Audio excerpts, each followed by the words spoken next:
AITJ, my fiancé told me, this is it, take it or leave it. So I gave him the ring back and told him to get out of my house. You ever have one of those moments where you're just staring at someone you love and thinking, who the hell even are you? Yeah, that was me last Tuesday, sitting on my bed, holding an engagement ring that still had the nerve to sparkle like it didn't just ruin my life. Let me back up. I, 28F, met Tom, 37M, on a Southwest flight of all places, middle seat hell. We bonded over overpriced airport Pringles and our shared hatred for Spirit Airlines. 2 years later, he's in my house, in my bed, in my life. Everything was good until money came up. I inherited money from my grandfather 3 years ago, like a lot of money, millions. But I live low-key. I teach part-time, do some nonprofit work, and run a travel blog on the side. I drive a used Subaru. My house is nice but not extravagant. I don't post about money. I don't flaunt it. Only my dad and sister know the full amount. Tom always thought I was just really good at budgeting. I never lied. I said I had a small inheritance, which is technically true. He never pried. He moved in 6 months ago. I kept paying the mortgage, utilities, etc. He covered groceries. It worked. He even proposed a month ago with a ring that's honestly not my style, but I wore it because I love him. Or I thought I did. The red flags didn't start until we talked about buying a house together. His dad is aging and Tom says he wants his father to move in eventually so he can take care of him. Sweet, in theory, but I'm not about to live with in-laws. I suggested we maybe look into a place with a guest house or in-law suite. He got weirdly defensive, like I was rejecting his whole family. We tabled it. Then came the financial conversation, the real one, the lay all your cards on the table before marriage talk. I showed him everything, my investments, monthly income, around $40,000 passive, net worth. His face? Dude looked like he saw Jesus. He makes good money too, about $10,000 a month, and has $100,000 saved. Respectable. But then he goes, if you have all this, why don't you just buy us a house? I said, because I want us to build a life together.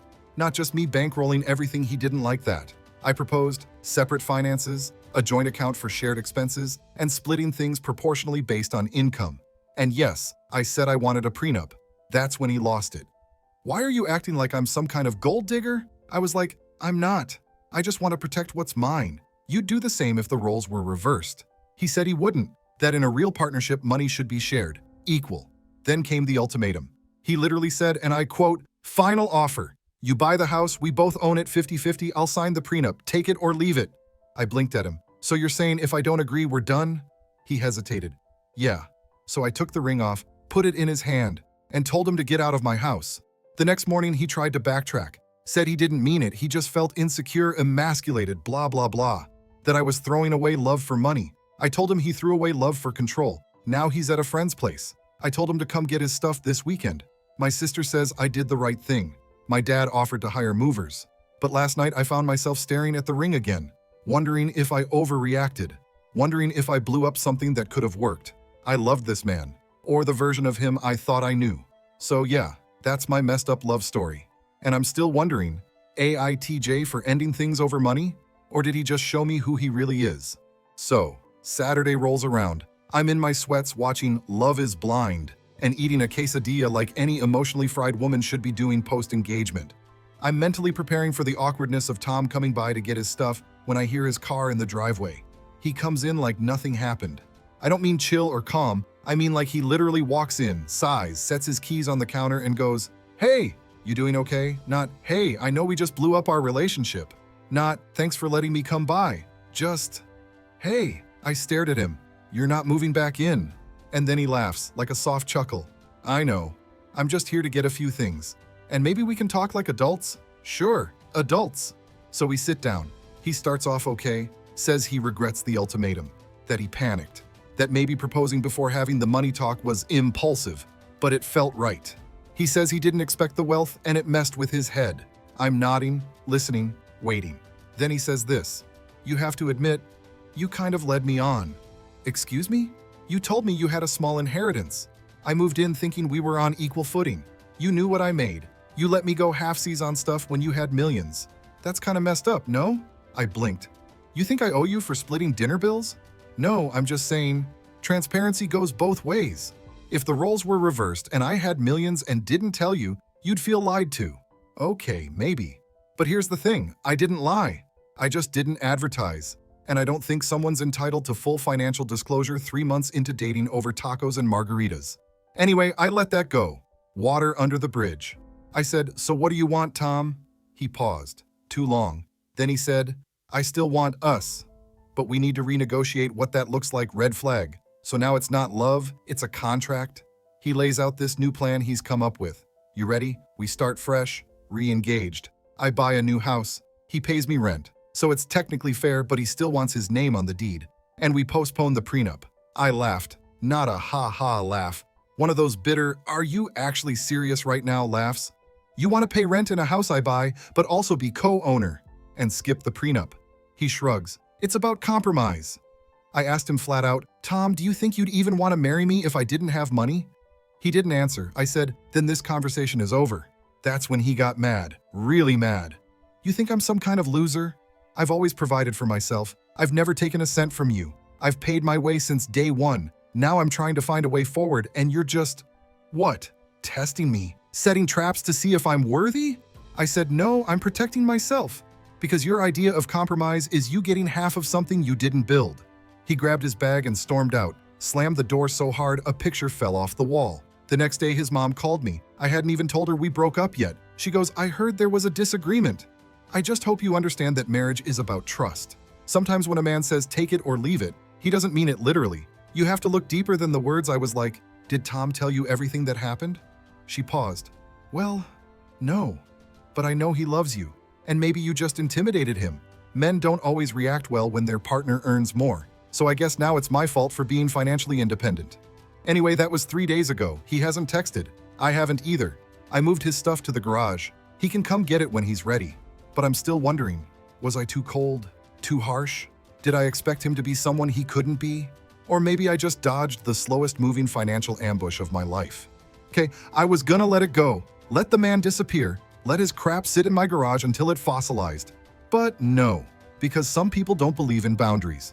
His mom, Linda, showed up at my house. Without warning.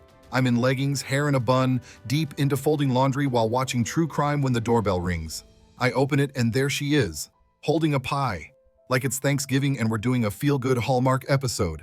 "Hi, sweetheart," she says like we're still close. Like her son didn't try to lawyer up emotionally last week. I blink. "Linda, hi?" She goes, "I just thought we could talk. I hate seeing you two go through this. Can I come in?" I should have said no, but I was caught off guard and stupidly polite, and also she was holding a literal pie, like this was 1953. So I let her in. She sits down and immediately launches into this soft but firm speech like she's done this before, probably practiced in the mirror. "I know Tom made a mistake. Men panic sometimes. He shouldn't have made demands. But sweetheart, marriage is about compromise. You have to forgive flaws. Look at the bigger picture." I let her talk. Just talk. 5 full minutes, no breaks. Then she says something that made my jaw lock. "Honestly, I think you might be getting bad advice. Your sister has always been protective, sometimes overly so." "Oh no, my sister. That's where you messed up, Linda." I smiled. "Let me go grab you some tea." And I texted my sister, "Tom's mom is in my house. She just shaded you. Help." Now my sister, for context, is a certified hothead with 0 filter and a degree in legal studies. She lives 10 minutes away. She's also the reason I didn't marry the guy I dated in college who once said, "I don't believe in tipping." 15 minutes later, the front door flies open. She say something about me? No greeting, no smile, just war. Linda flinched. "Oh, I didn't mean it like that." My sister sits down, stares dead into Linda's eyes and goes, "Then how did you mean it?" Linda starts fidgeting with her purse. "I just think this whole thing got out of hand. If the house is the issue, maybe we can figure something out. Tom's father is willing to co-sign. You could even refinance it later in both names." My sister cuts her off. "You want her to give your son half a house she bought with her own money?" Linda tries to pivot. "No, not give. Share. In marriage, you share things." My sister nods slowly, then looks at me and says, "Would you like to split your student loan debt with your next boyfriend or nah?" I choked on my tea. Linda stands up, says she feels attacked and that we've misinterpreted her concern. My sister, still sitting, goes, "Concern is calling your son out for trying to manipulate someone he supposedly loves, not trying to gaslight her into gifting him generational wealth like it's a Christmas bonus." Linda left, without the pie. I froze it.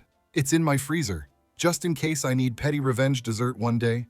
Later that night, Tom texts me. "Sorry about my mom. She's just worried. Can we talk?" I didn't respond right away. Took a walk, let it simmer. Then I replied, Not unless you're ready to talk without negotiating terms like a damn timeshare salesman. He said, "That's not fair." I left him on read because I'm starting to realize something. This man doesn't want me. He wants the life I can give him. The safety, the cushion, the exit ramp from adulthood. And maybe I've known it for a while, but it's like getting a tattoo removed. You don't want to admit it was a bad choice. Anyway, that's where we're at. Tom, ghosting but lurking. Linda, blocked. Sister, MVP. Me, 65% peace, 35% rage. Pretty standard post-breakup cocktail. Remember when I said I was 65% at peace? Drop that to a hard 12%. So if you've read up to now, you know Tom and I are done. Ring returned. House not shared. His mom got roasted by my sister and took her sad little pie home in defeat. But then sang, this man decided to go full villain origin story. Here's the thing. I'm in the early stages of launching a nonprofit that works with underserved schools to provide creative arts programs. It's a big passion project. I've been setting it up for over a year, met with lawyers, hired a grant writer, all that. I've put real time, money, and energy into it. And guess what I found out last Tuesday? Tom tried to register a nonprofit with the same name. I am not joking. I was on the phone with my lawyer. She's helping me with the 501c3 paperwork, and she casually goes, "Hey, just flagging. Someone else recently tried to file a similar organization name in your state. It got flagged in the registry check." I said, "Huh? Who?" She pulls the name. Thomas L. Redacted. Same last name, same address from 6 months ago. I sat there staring at the ceiling like I was in a Netflix revenge thriller and just found the killer's basement lair. I texted him, "Did you try to register a nonprofit using my organization's name?" And he replied, "It's not your name. You never filed it legally. Thought it would be a cool joint project?" A joint project. After the breakup. After the ring was returned. After he literally tried to claim 50% of a house he didn't pay for. I called him. I don't even remember the first few seconds. I think I blacked out. But I remember this part exactly. "Tom, you understand that trying to take someone's business name after they dumped you makes you look like a bitter little gremlin, right?"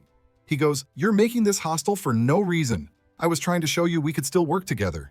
I said, "You're not my ex-fiancé. You're a low-budget scammer with an ego problem." He said, "You're acting like I stole your car." I said, "No, that would require effort. You're trying to steal my identity."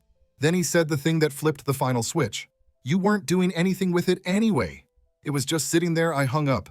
And then I went nuclear. Called my lawyer, paid the rush fee, filed everything. LLC, EIN, domain names, trademarks, all of it. Even bought the dumb.org version of the domain that no one uses just to spite him. Then I sent him a copy of the cease and desist letter. No caption, just the letter. You know what this dude did? He posted on his LinkedIn. I swear on all things holy, he posts this fake CEO announcement like, "Excited to announce a new venture combining creativity and education for underprivileged communities. Stay tuned. Big things coming, sir. You haven't done anything for the underprivileged except leave your dirty socks in my guest bathroom and try to co-own wealth like it's a scratch-off ticket." I didn't reply. I didn't need to. Because my sister took the screenshot and posted it in her IG story with, "He means he tried to steal my sister's nonprofit and got legally bodied. Big things coming for the legal system, not you." Tagging him with the legal letter. And suddenly his LinkedIn post was gone, like it never happened.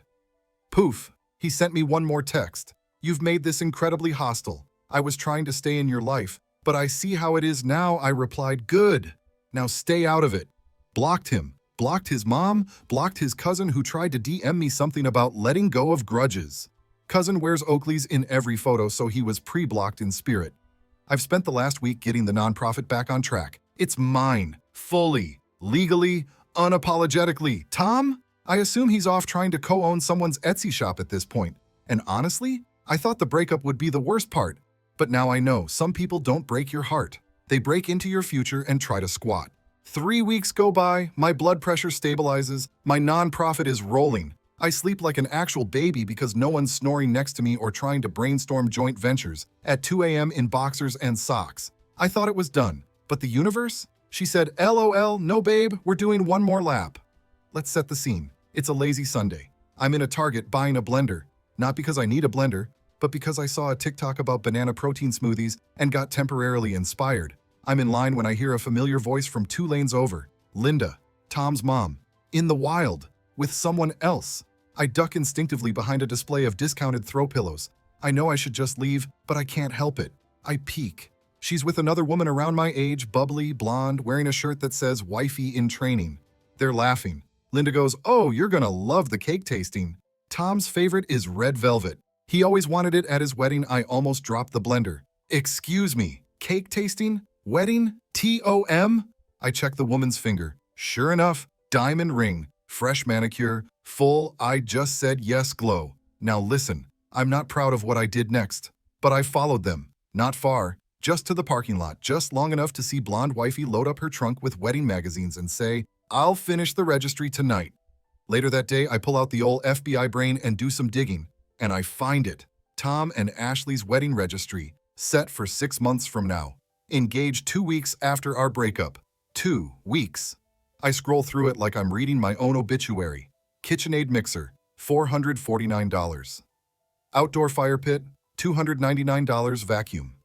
Robot, $650. Joint donation to their nonprofit, suggested amount $250. I literally had to sit down, not for the betrayal, for the audacity. He listed my nonprofit, the one I legally own, as a donation option, like it's his. You guys. He tried to get wedding guests to donate to the very organization he attempted to hijack from me. I showed my sister. She screamed so loud the cat knocked over a lamp. She wanted to go full scorched earth, email the bride, send receipts, print the registry, and mail it to Linda with LOL written in red Sharpie. But I didn't do that.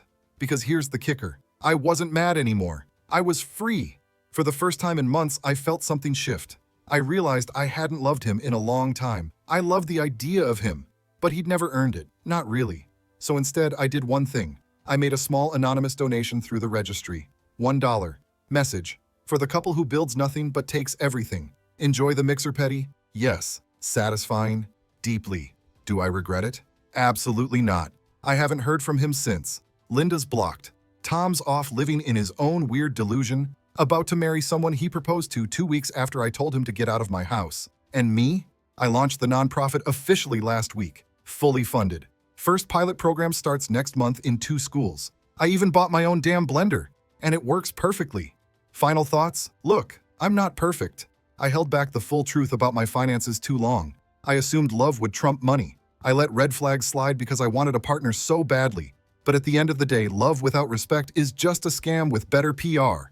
So no, I don't think I was the jerk. I think I was the wake-up call in a man's life who thought he could barter his way into security with charm and manipulation. And now, he's someone else's problem.